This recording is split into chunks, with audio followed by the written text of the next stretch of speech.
for example, the people who work in the White House staff, such as the chief of staff, the press secretary, senior advisors, you hire who you want for that. Okay. Now, most of the people that work for government agencies and for executive departments, they like those are people who have to take a test. Like if I wanted to hire a chemist for the Environmental Protection Agency to go around and test soil samples, they have to be somebody with a chemistry background, somebody who actually knows what they're doing. Whereas people in the White House staff, you can pick whoever you want. They don't need to have a specific degree. Yes, those are highly susceptible to people, political favorites, patronage. Okay. The bureaucracy, what we were talking about yesterday, executive departments, also part of the bureaucracy, independent government agencies. Okay. Independent government agencies always exist for a reason. Okay. We've mentioned this in the past, but think about this for a second, too. We have a Food and Drug Administration, and they have lots of employees who work for the FDA. Do we really need those employees, and do we need to have an FDA? Why? Can't we just trust that pharmaceutical companies would sell us good vaccines only? Kate, you're shaking your head no. Why not? They might scrimp on quality because it's easier to cut corners, and that way they can make a profit. In fact, we know that because what happened in the past? They more than that. You go back to the early 1900s, and it was common for people to sell what were called like a cure-all tonic, and they would be like, "Hey, you got stomach aches? We got something for you." And it'd be like this syrupy tonic that it would be like codeine. You throw in some alcohol and some sugar and some water, and it would taste good and it would make you feel better for a while, but it'll just treat the symptoms. You're just high. That's what happens. And so that happened frequently, and they're like, we need somebody to regulate this stuff to make sure of that. Think of it this way. How many of you all have taken either a prescription or an over-the-counter medication in the last month or two? How do you know what you're taking isn't going to kill you? We have somebody who tests it out, and there are penalties if it doesn't do what it's supposed to or it harms you. And even if it did nothing, if they sell something, they market it as an antibiotic, then you have to be able to back up that claim with some research so that people know what they're getting is a genuine product that is proven to help, right? We need those. Usually, if there's a government agency in place, it's because somebody abused it in the past. And they're like, well, we can't have nice things. Government agencies that monitor and create rules about certain areas or certain policies, like the Environmental Protection Agency. That's an example of an independent agency. Okay? Independent agencies are headed by a single person that's appointed by the president. They're headed by a single person that's appointed by the president. Quinlan, question? Yes. There's a number of them that require Senate approval, but pretty much all of them. I don't want to say every single one. There's a couple that don't, but most independent agencies like the EPA, CIA, FBI, those people, those agency heads have to be confirmed by the Senate. Okay? Those independent agencies are monitoring some aspect of our life, like food and drugs. Right? Anybody remember Upton Sinclair's The Jungle about the meat packing industry? Oof, disgusting. Right? I know, and literally rats. Okay? Independent agencies like the FBI is an independent agency. All right? Have you heard of the FAA, the Federal Aviation Administration? They monitor what goes in the air. Yeah. Well, and that's important because we can't have planes running into each other. That'd be awkward. All right. Now, question.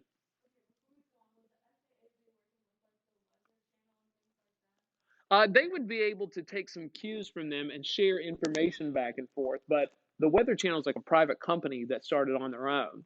But they would definitely share information because it's in both their interest to share information with one another. So, for example, it's like, hey, Weather Channel, it's really important for airplanes to know the right traffic. And they have some weather equipment too, but it never hurts to get somebody else's take on things. Plus, you never know what you might learn from them about the forecasting. Yes, it is. NASA is another good example. Okay.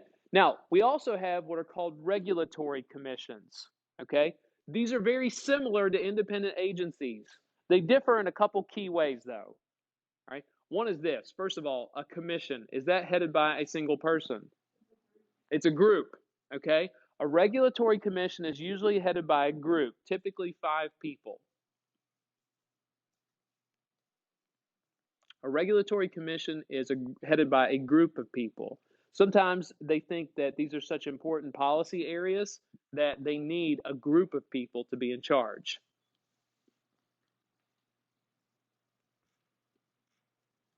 All right. Now, regulatory commissions usually govern some type of economic activity. Not always, but typically they govern some type of economic activity. Like the SEC, the Securities and Exchange Commission. Remember, that was the government group that's supposed to be monitoring the stock market, and instead they're watching porn all day. That was awkward. Okay. Another good example, have you heard of the FCC, the Federal Communications Commission? They make rules about anything that can communicate, anything that transmits information back and forth. Your phone, like your iPhone, if you go into the settings and go under General, at the very bottom it'll say Legal and Regulatory, and it says FCC compliant. They make rules about what you can and can't do. You all right, Trish? All right. Okay. FCC makes rules and regulations about what communication devices can do. If you have a PlayStation or an Xbox One, those are monitored by the FCC for compliance because those machines can communicate. Even the controllers have to be FCC compliant because they're wireless. They communicate back and forth, right? And so they're saying, look, we don't want communication devices to be able to do X, Y, and Z. Something else that has been a big deal that people are concerned about, like, for example, radio and television. Now, a lot of it comes through cable. TV comes through cable, but some of it's broadcast over the air. Have you all ever, I don't even know if you all know this, but do you know that TVs, you can get certain channels just over the antenna?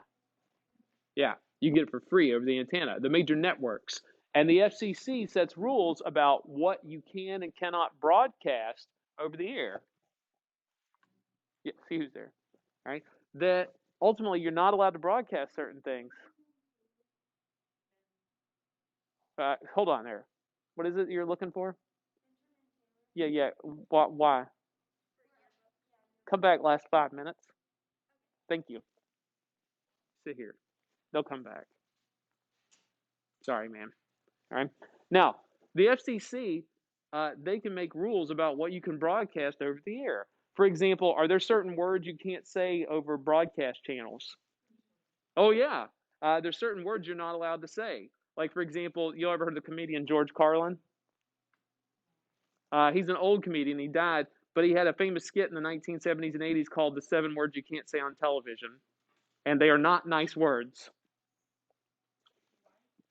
What is it? Because some words don't convey any real thought or try to communicate anything. They're just meant as insults. All right. Now, the government can regulate what you put over the air. The FCC can say you got to do this, this, and this. In 2003, on the Super Bowl and CBS, you all remember? Well, you all might be too young to remember this. You guys were like was born. Janet Jackson and Justin Timberlake are performing at the halftime show at the Super Bowl, and they're doing like a dance routine and a song together. And all of a sudden, he comes up and he's like got her like, and all of a sudden her chest is there for people to see. She's got one boob hanging out, and they're like, it was a wardrobe malfunction. And later, and like CBS got fined for that because there was a live broadcast. That's also a reason why broadcast now, sports broadcasts or live broadcasts are usually on a 5-second delay. So that way, if somebody's private parts are being exposed, they can be like, mute that, censor that. Right? And they're allowed to do that. Now, cable's a little bit different. The FCC doesn't get to make rules about that because you subscribe to that, and it's not being broadcast over the air. Right? And I was surprised at this. Anybody ever watch Comedy Central? From 10 p.m. to 6 a.m., Comedy Central, they don't mind letting the curse words fly. They don't beep anything out. I woke up one night, I was watching it, and then I fell asleep, and I woke up to the F word. I'm like, what is going on? I'm like, it's Comedy Central. Okay? So government agencies and regulatory commissions, they're responsible for making rules and regulations about ways of life. And you've seen this, but I want to show you this chart again real fast. Number of federal government employees over time. What's the trend that you see about number of federal government employees? It's going up. Now, it did have a spike there, right? And that was the New Deal programs in World War II. But post World War II, that is over. And you can see, though, it's still climbing, and we have well over 2 million government employees, right? That's a bit of an issue. And they're like, hey, maybe we have too many people working in the government. Why is it a bad thing to have more federal employees than ever? You've got salaries, you've got health insurance benefits, you got retirement pensions that you've got to pay. And that only adds to our budget problems. What is it?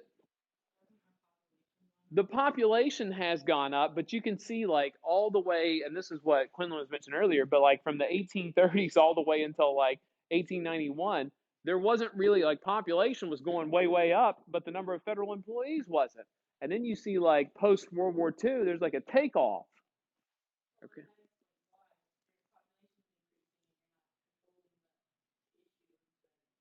It's not correlated with population. States' rights people, like conservatives, would tell you, what should we be doing to the number of federal government employees? Decreasing it and leaving these issues up to the states. So, for an example, they're like, hey, we don't need an environmental protection agency. Let every state make their own environmental policies. Okay, and the federal government's like, no, that'll only ruin everything. True that. Are you going to say something? No? All right. So the number of federal employees going way up. All right. Also, take a look what else is going up. Number of regulations. Okay. This is telling you, like when we were looking at the USDA, that little chart there and everything, they put it into this big old catalog thing called the Federal Register. And that's where they put all the government rules and regulations that are made. This tells you the number of pages in thousands that the Federal Register is. At one point, it's over 90,000 pages worth of rules and regulations. Yeah. You still got 60 to 70,000 pages worth of federal government regulations, which means what are you probably doing and you don't even know it? You're probably breaking rules and regulations. Hey, what do we have, for example, in the cafeteria that probably would be breaking some rules? Milkshakes and ice cream. I look, as long as nobody knows, I hope the USDA is not listening, then we're okay, all right? But if they were to conduct like some type of, and they routinely will check certain places, and sometimes they'll surprise check and ask you to make reports about things. And if your information doesn't add up, they can conduct an investigation and cut off federal funds. I know. You all won't care in 3 months, all right? Now, that number of regulations, people are like, that's a problem. Okay, the federal government, and think about if anti-federalists were around today, what would they say about the number of regulations? They would be like, good Lord, why do we have this many employees in the federal government? Okay, something else we have not mentioned, government corporations. Government corporations, these are literal businesses started by the government.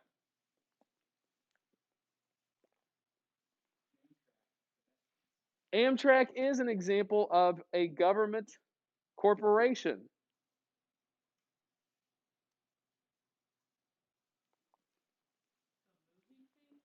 The train, Amtrak,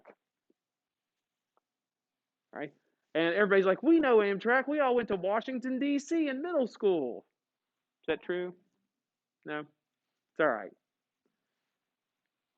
Amtrak's a great example, but even better, the U.S. Post Office. They don't get tax dollars. They have to raise money on their own like a business would, which means how do they generate revenue? Stamps. Post Office sells stamps. And look, they get real creative. They're like, oh, buy this commemorative stamp. In the 1990s, look, it was a big deal. 1992, they had an Elvis Presley stamp. and it was a huge deal. And I remember my mom worked at the post office, and she got like several sheets of them. And she's like, "These are going to be collector's items." I still have them somewhere, but God knows if they're actually worth anything. All right, sir.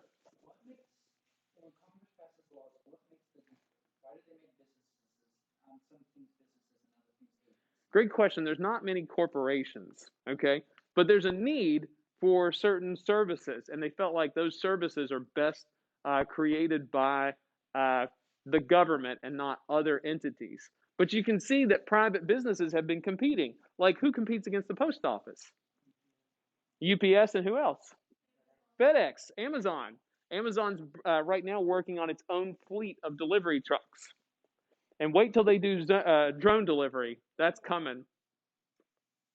Fun fact, Amazon says that they can, from one of their hubs, they can do a drone delivery to your house like under an hour.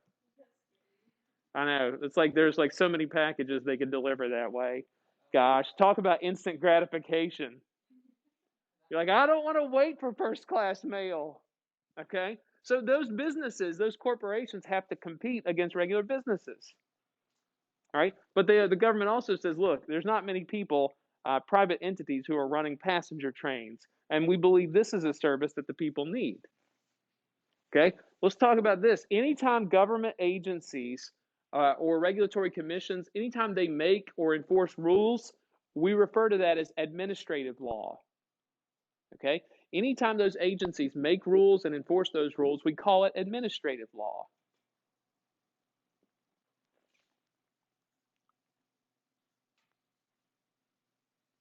Right? And the neat thing is that those agencies, they make their rules, they get to enforce their rules, and if you don't like their ruling, you can appeal to them. Mm-hmm.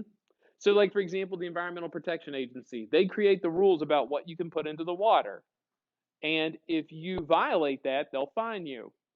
And if you don't like the fact that they fine you, then ultimately you can appeal the decision, but it goes to them before it would ever go to a court. It sounds wonderful. Being an agency gives you a lot of power, and if you're the head of an agency, you're big time. Oh, man. Okay, now let's move on and talk about how the role of the executive branch and the president has changed over time. Okay, prior to 1900, the presidency was a lot different than it is now. Remember, in the Constitution, it's in Article 2. What is mentioned in Article 1? Quinlan. The legislature, the legislative body, the legislative branch. Back then, that was considered a much bigger deal than being president. Remember, in the Constitution and the way things were, when was the president supposed to be a powerful figure? War or times of crisis. Okay? That's why you don't know a lot of the 19th century presidents. Think of anybody from 1800 to 1899. You're like, well, there's Jefferson, there's Lincoln, and Jackson. Right? What do you know about Millard Fillmore? That's true. What do you know about Martin Van Buren? His first language was Dutch. No. What do you know about Buchanan? What do you know about Franklin Pierce? That's terrible. What do you know about Chester Alan Arthur? Yeah, but a lot of them had that, in fairness. Look, James Garfield. What do you know about Garfield? He got shot by Ghetto. Look, Garfield, we missed out. This guy was so intellectual, he could write in one hand in Latin and the other in Greek. They don't make them like that anymore. We missed out on a great guy. Most of those presidents, you don't know anything about them because they were following the job description as they knew it. They took a back seat to Congress. Think about it. Well, the only reason we know about Lincoln is because of the Civil War. He had to step up.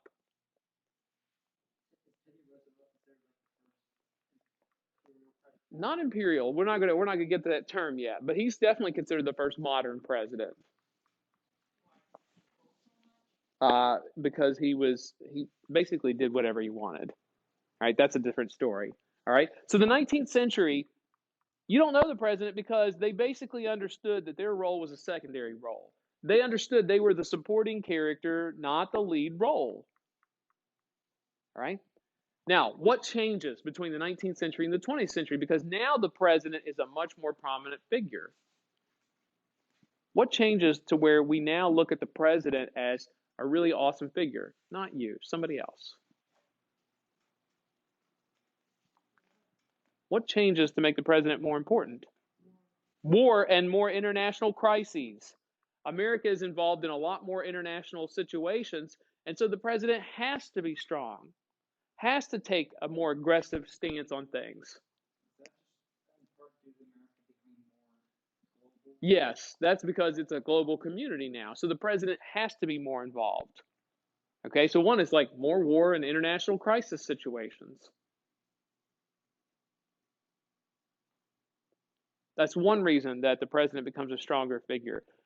What else happens in the 20th century? What changes? Quinlan, you got something else?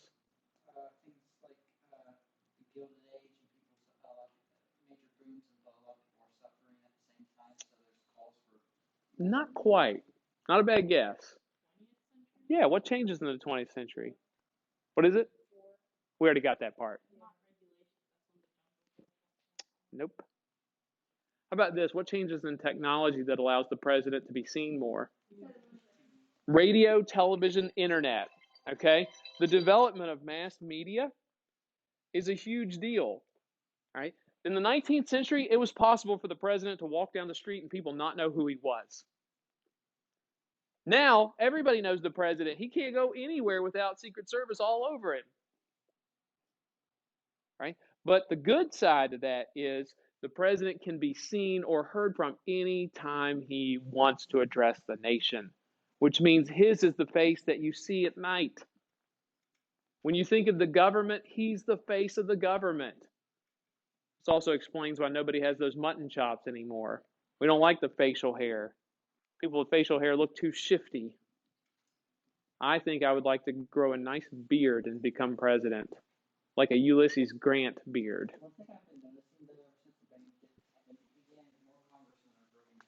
That's because that's another story. All right, I won't say that on a recording. We'll pick up with there tomorrow.